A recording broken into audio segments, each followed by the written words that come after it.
Laureà, estem en el teu univers. Això és l'univers Panyo Naturae, Naturae, que vol dir natura, vol dir alguna natural. Cal diferenciar producte natural de producte ecològic, perquè hi ha molta gent que diu, escolta, nosaltres fem tot molt natural i etiqueten els seus productes amb tot això és natural. Esclar, què vol dir natural, no?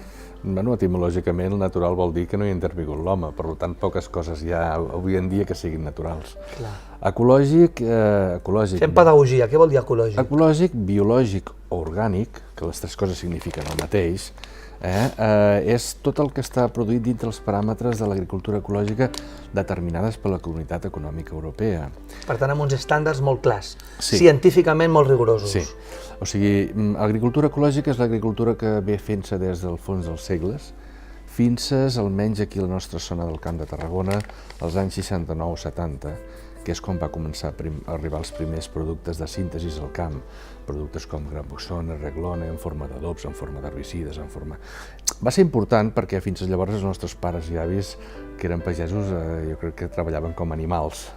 Arribar a aquests productes va significar que poguessin avançar, que poguessin tindre més terres, més beneficis, els fills van poder anar a estudiar, vull dir, va ser un bon avanç.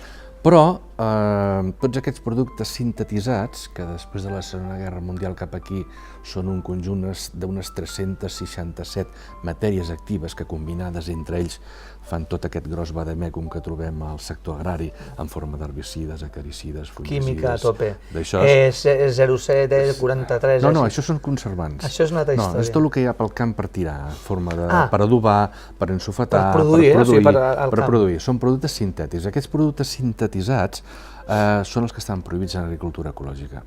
Per què estan prohibits? Perquè tots són residuals.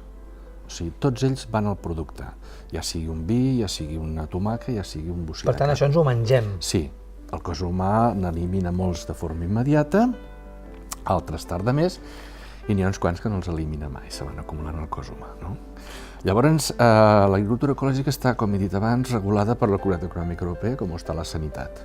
Ho té donat a cada estat membre, és única per tot arreu, ho té donat a cada estat membre, i aquí ho porta la Generalitat. Ho porta el Consell Català de la Producció Agrària Ecològica, que és depenent del Departament d'Agricultura. Són els que es fiscalitzen, són els que ens controlen, són els que ens autoritzen a ficar la certificació ecològica a les bosses, que és aquesta bandera verda, que és igual per tots els europeus, són els que codifiquen i certifiquen. I existeix una prova, existeix una prova de si és o no és ecològic. Vull dir, si agafem qualsevol producte que et diuen que és ecològic, és igual que sigui un vi, una carn, una tomaca, un enciam, un fruit sec, el portes al laboratori, el sotmets a un multiresidus plaguicides, busques aquestes 360 i pico matèries actives que no són tolerades, i si és negatiu, i això es fa per cromatografia líquida i cromatografia de gasos, això és ecològic. O sigui, existeix una prova. Però si dels 300 i pico en què n'hi ha un o dos o tres, vol dir que no. No. I això és el que fem. Nosaltres ne fem infinitats d'anàlisis d'aquest tipus, ja no solament els normals de bacteriologia normal... Tu ets químic, vens del món de la química, has estudiat química, per tant tens molt clar tot això. Esteu fent més de 200 productes diferents, vinculats només amb el tema orgànic i ecològic i només amb tema, un gran univers dels fruits secs, que també entren figues i entren... Sí, tots els deshidratats. Tot l'univers deshidratat. Tots els deshidratats, sí, sí. Ara s'està deshidratant, ara estan de moda en aquest moment els deshidratats. Abans hi havia les figues, les orellanes, les panses, però avui en dia és que està mango deshidratat, meló deshidratat, hi ha totes les fruites... És una tendència molt potent, no? Caquis, o sigui, palo santos deshidratats. Per què? Perquè molts esportistes ho fan servir com a entremig del deport, entremig de la natació, quan paren o corren, doncs és un aport molt ràpid d'un xute de proteïnes. Escolta, la fàbrica aquesta és molt nova, té mesos, podem dir-ho així, no té ni un any, té mesos.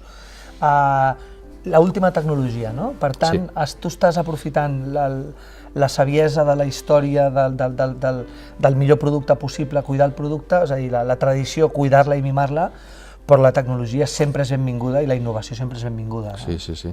Hem d'estar a l'última, vull dir, nosaltres tot el que és la maquinària, ja sigui d'elaborar, envasar, torrar, ha de ser la més moderna possible, la que te garanteixi un producte millor, I després també perquè estem en un mercat molt competitiu. I la velocitat de producció. La velocitat de producció, cada cop hem d'anar a produccions més ràpides, hem d'anar a productes més avançats.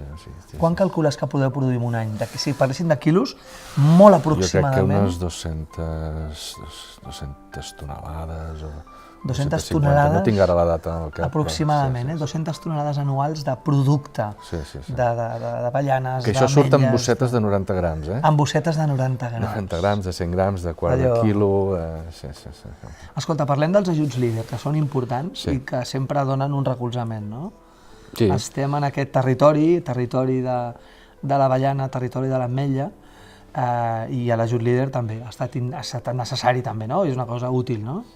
Sí, nosaltres n'hem tingut dos i ara hem de sol·licitar un tercer. Ben fet. Per tota una sèrie de coses noves que volem fer d'aquí en endavant, sobretot per una nova màquina d'envasar amb última tecnologia de multicapçals i així, que serà la tercera línia d'envasat que tindrem, hem demanat un líder i hem aprofitat per ajuntar-hi una sèrie de coses més petites, no? Però sí que ens ha sigut molt d'ajuda. Jo recordo els últims líders, vam demanar el detector de metall, vam demanar tota una sèrie de coses. A veure, és una que quan ho fas no ho compres o no ho fas perquè te tingui de vindre l'ajut, ho compres i ho fas perquè ho necessites, però carai, després si t'arriba l'ajut al cap d'un temps està molt bé, no? Escolta, esteu creixent molt, esteu creixent de manera sostinguda, però creixent amb una certa velocitat. Treballeu amb la vostra marca, treballeu amb diverses marques, esteu amb una capacitat de producció molt important. El just in time és molt important, no? Per tu també com a factòtum de tot això, el just in time, el servir el client quan vol i com vol, no? Sí. Nosaltres servim 132 supermercats Carrefour, 2 estan aquí a Tarragona, el resto por ahí. Servim 86 supermercats entre Supermercados El Corte Inglés i Hipercor, que és el mateix grup de famílies, d'empresa, vull dir. Veritas amb 60 no sé quants que ja està, o així. Nosaltres els servim just in time cada setmana de l'any. Cada setmana de l'any? Tot el que necessita. Festes incloses, és igual, tot just in time. Just in time. Penseu que al Carrefour hi tenim 30 referències, 30 productes diferents. Corte Inglés deu ser unes 25 o 26 o així, i per Veritas se li fabriquen unes quasi 30 referències. I això ho servim cada setmana a tots els supermercats. Treballem amb uns sistemes que es diuen EDI, que són... significa que el nostre sistema informàtic i els seus estan comunicats via això. No es fa res en documents, tot va en firmes digitals, pedidos digitals... Si no seria impossible, no? Aquesta velocitat de producció, de distribució, de servir, seria impossible, no? La tecnologia, per tant, el món digital, hiperconnectat, vosaltres com a productors i ells com a distribuïdors i venedors... Penseu que un Corte Inglés que té una plataforma a Valdemoro a Madrid són com 60 camps de futbol. Hi ha 200 molls de càrrega de camió d'entrada. I nosaltres tenim una hora determinada de descàrrega allí. Ho fan tots robots.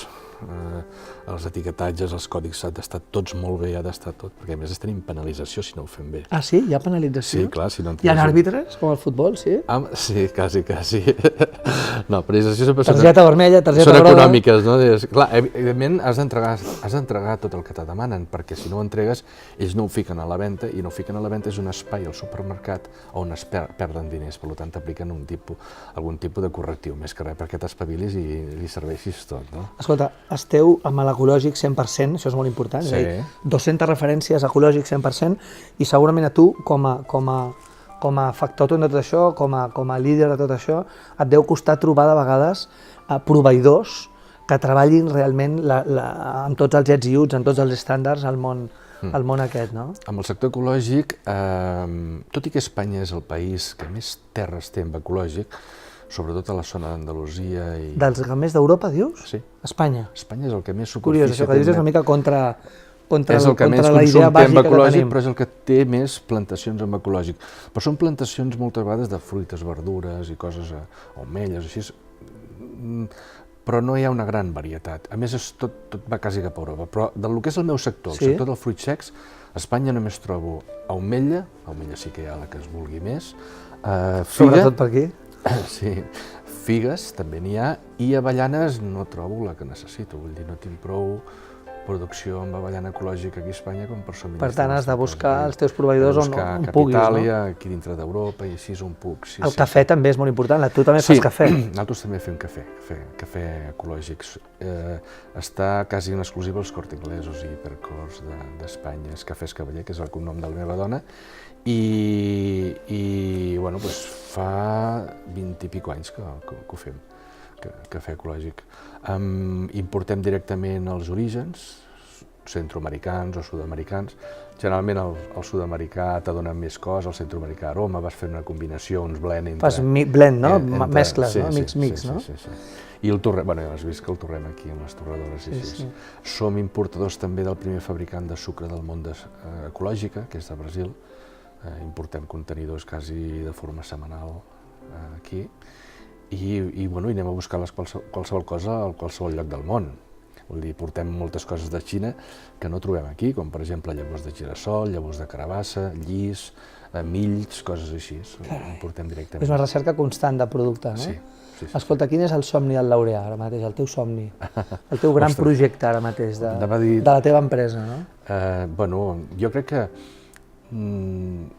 és anar creixent, anant fent les coses a poc, anant fent-les bé, i les coses van venint soles.